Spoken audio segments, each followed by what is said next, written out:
You know what's fun? Unboxing videos. So you never guess what I'm about to do. You open the box the wrong way. Alright, let's do this again. You know what's fun? Okay. I got this in the mail the other day. Actually, not the other day. It's still technically today, isn't it? It's not past midnight yet. And this box was full of things. And I'm going to show you those things in a moment here. I've kind of already unboxed them, so it's not really an unboxing video. But the reason that I'm not going to be pulling everything out is because when I first did this, I tried to record a short. I figured that on a live stream, somebody said that if I'm going to do unboxing videos where I show what cool trains I've got in my treasure chests, I should, or just showcasing what I've got even. It doesn't really need to be unboxing. I should do so via YouTube Shorts, because they figured the videos wouldn't be all that long. And I'm here to prove you wrong today. I do generally think that that is the correct choice. I do generally believe that it is better to do YouTube Shorts to showcase new things that I've got. But in this box was 12 freight car kits, an engine shed, and a couple of other odds and sods. All in here.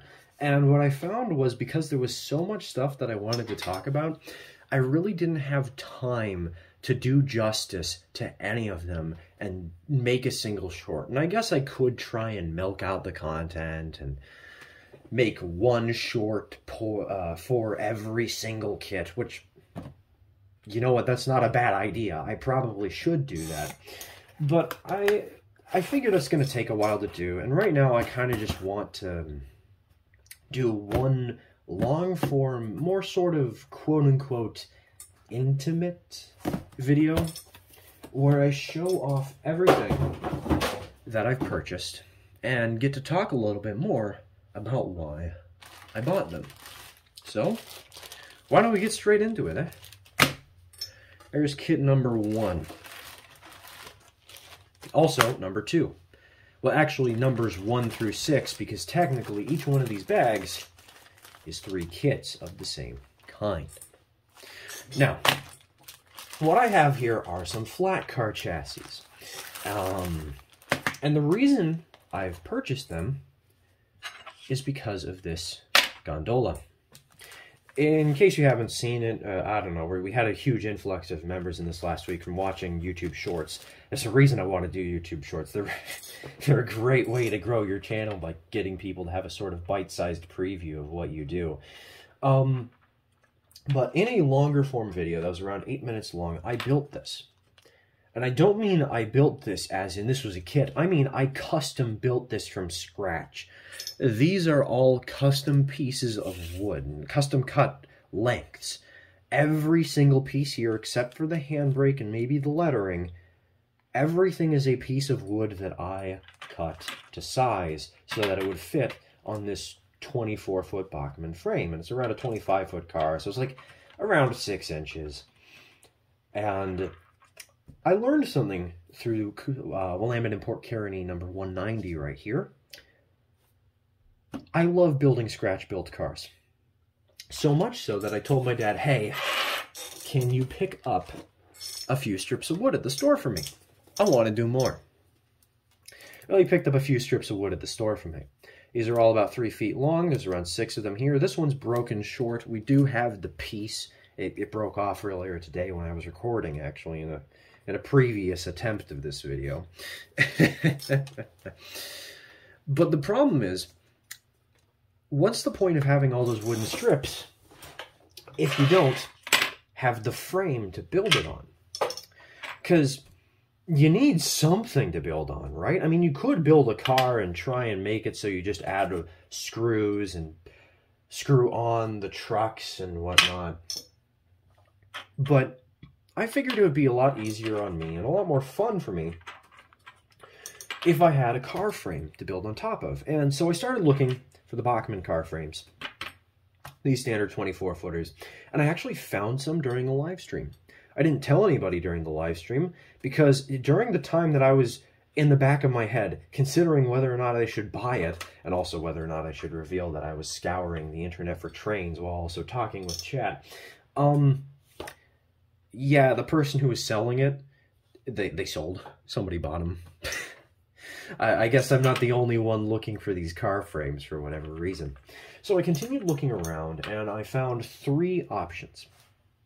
One of them was a 3D print. It's not a downloadable thing that I could have asked somebody to do. It was just a 3D print for around $8, which isn't too unreasonable for a car frame. And my problem with it is it didn't really have very much detail to it. It was just the frame. It was nothing else. And, like, it wasn't even this stuff where you get these little rods. I don't know what these are. Truss rods. I don't know what to call those. But you don't get those on the 3D printed kit because the 3D printed kit is quite simply a frame to build a car on top of and nothing more. So I figured I would pass on that one, though I kept it in the back of my head because it wasn't a bad option. The next option I found was somebody was actually producing flat cars like this for around $25. $25 is not unreasonable, but when it comes down to a freight car kit, it does feel a little expensive when you're just getting a flat car. But $25 is kind of the sweet spot for buying equipment in the first place, so it wasn't completely off the table. And then I found these. I found these Kitwood Hills 20-foot flat cars. Well, I already knew they existed, actually, because I was planning... I kept going back to Kitwood Hills because I was planning to buy something. Something that I did buy today. We'll see what it is, but it was something that I really just wanted to indulge in. It's not something I need. I just wanted it. It looked cool. So as I'm oogling at this one thing that I'd like to purchase, I realize these kits exist. And they're pretty nicely detailed, you know. They've actually got some good underframe stuff, and you've got a jig here to make those truss rods or whatever they're called. You've got some handbrake details to add on to the end of the car. You've got everything you need except for the wheels. And I think there's a bag of couplers. Yes, there is.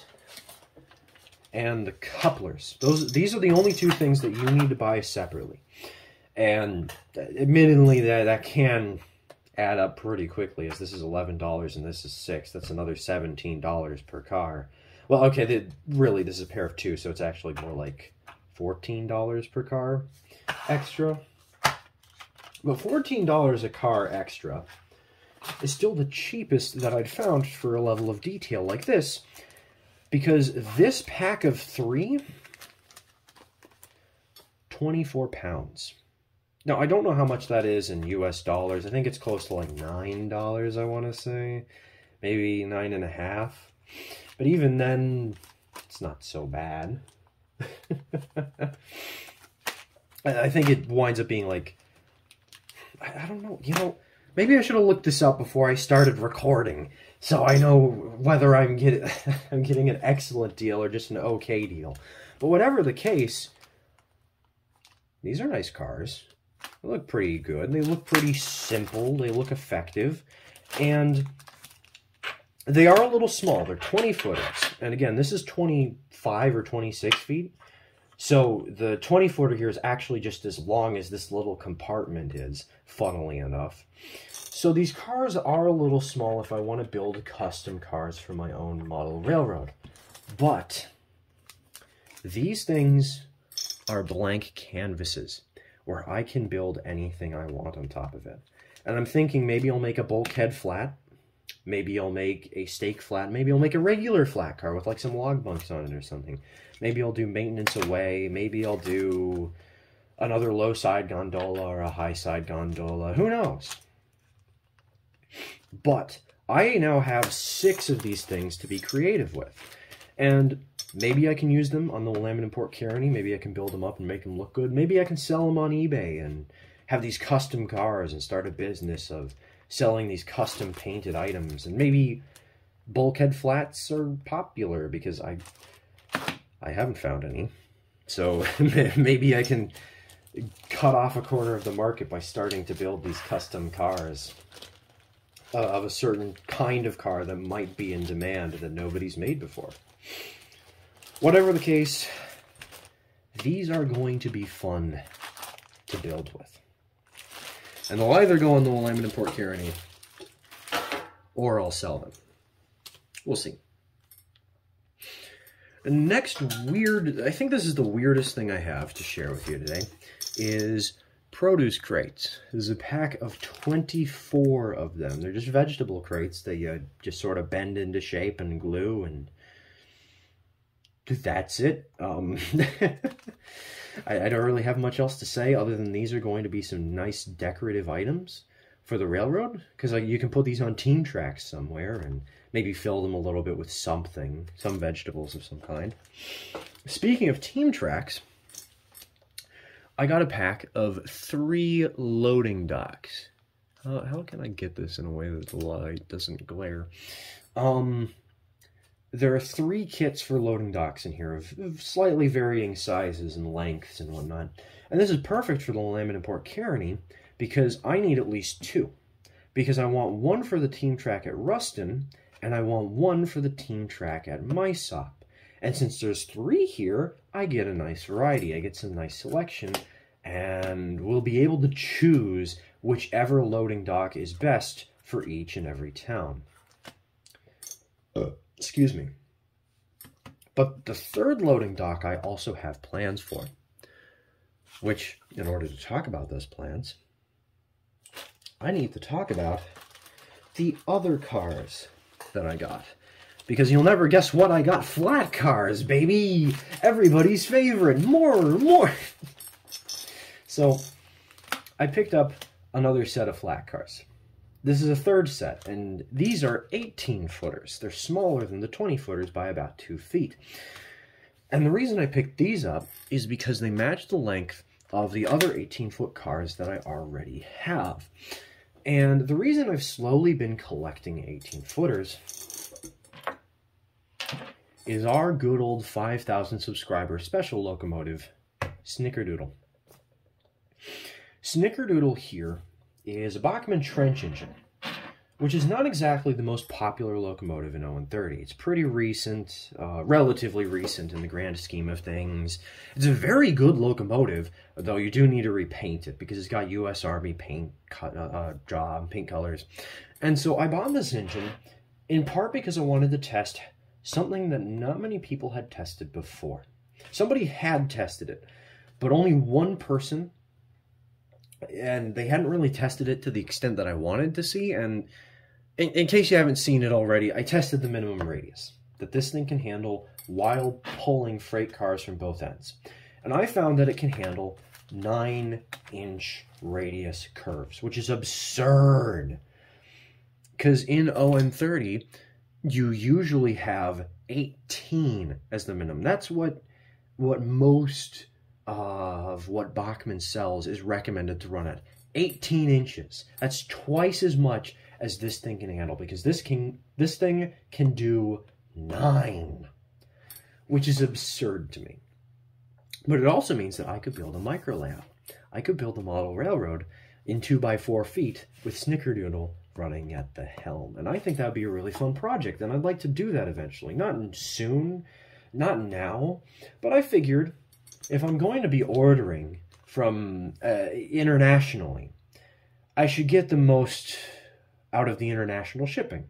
So I decided to throw in these 18-foot flat cars, because these 18-footers can handle the 9-inch radius curves, and we already have 4 other 18-footers and a 17-footer, though the 17-footer is a kit like these, so I still have to build it. But with these cars all being around the same length and all being able to handle the sharp curves that Snickerdoodle can do, I can make a robust micro layout with potential actual intriguing operations rather than ha-ha train go burr and circle. You know? So I thought I'd get these cars to give me some variety, because right now I have 2 high side gondolas and I have 2 tank cars. I've also got a boxcar kit, that's the one I was talking about, and so I figured why don't we get a couple of flat cars for the line too? So we got some flat cars. But that's not, funnily enough, I think I bought more stuff that was intended for the micro layout project that I don't even plan to do until March of next year than I did for the actual layout project. But that is in part because these are all kits, and I really like building kits, and I really like building custom things and scratch building and whatnot. I have a lot of fun with that, and I figure this is a good way to get my fix for a month or two. So, here's the other thing we have for freight cars for the micro layout. These are 8-foot ore cars, another pack of 3 of them, of 3 items of some kind. Now, 8 feet in scale is tiny. It's 2 inches. In fact, it's so small that this is about as long as all 3 of these cars combined are. So, I picked up these cars for a reason. I grabbed them because for the micro layout project I'm thinking of doing for Snickerdoodle, I want to have a mine.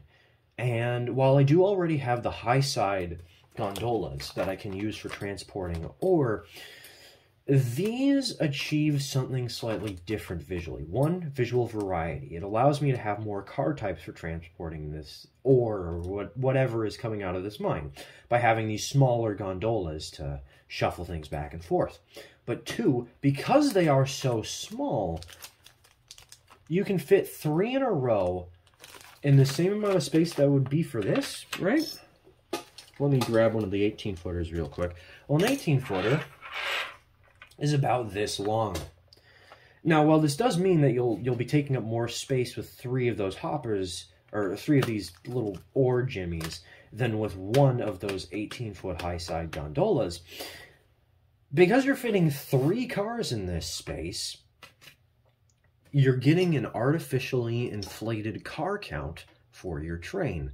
And thus, even though your train isn't very much longer than normal, it feels notably longer. At least that's the idea, and that's the hope. That's the goal and why I bought these. Because I thought also, I mean, these things are just adorable. Come on, they're 4-wheeled little boogers. They're what isn't there to like about this, you know? But we're on to the last 2 items, and it's really just 1 item at this point.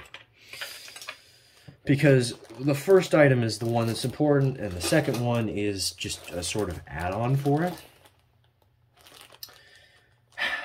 So, this is the impulse buy I was mentioning.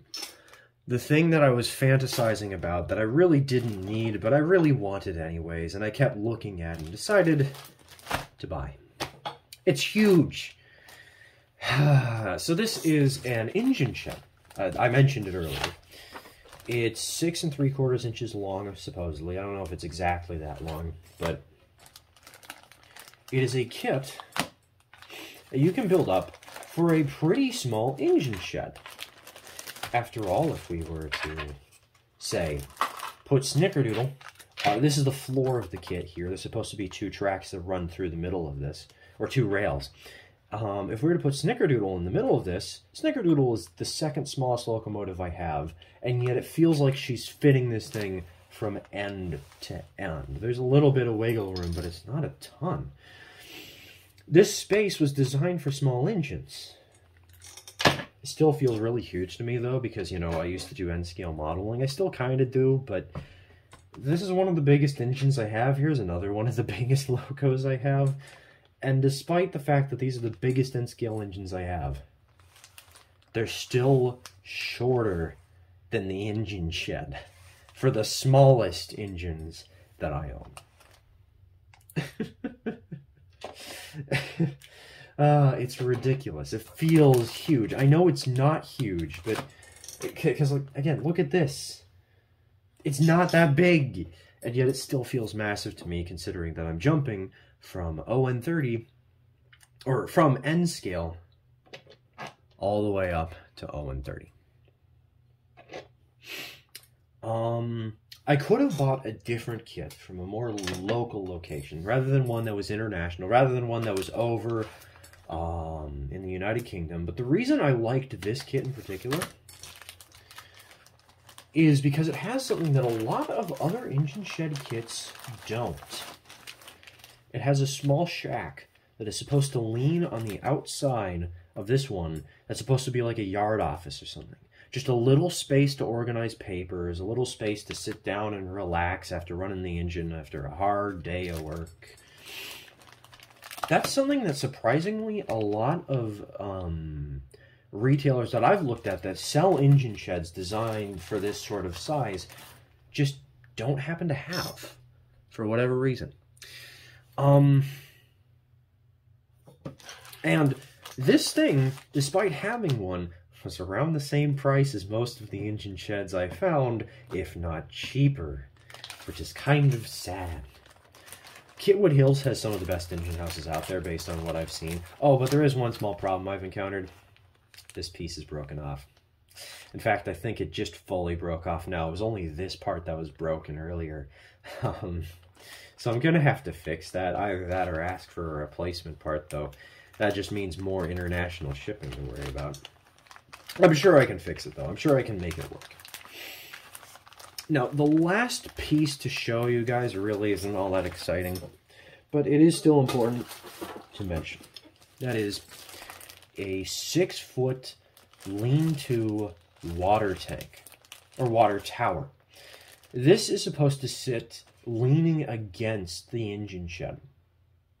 And this is included in the engine shed kit, which is already kind of insane. This, again, was one of the cheapest kits I've seen, and it had an additional kit thrown in. And this is a kit that you can remove if you don't need or want it, and they'll give you back some money.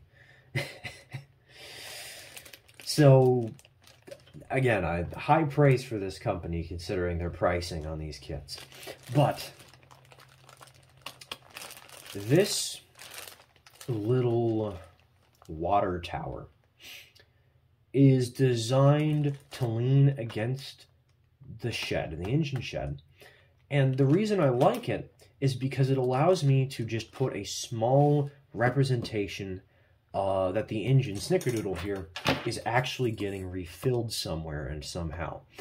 I don't have the space to put in a full water tower or a coaling station or any of that, but this here helps me represent that just a little bit.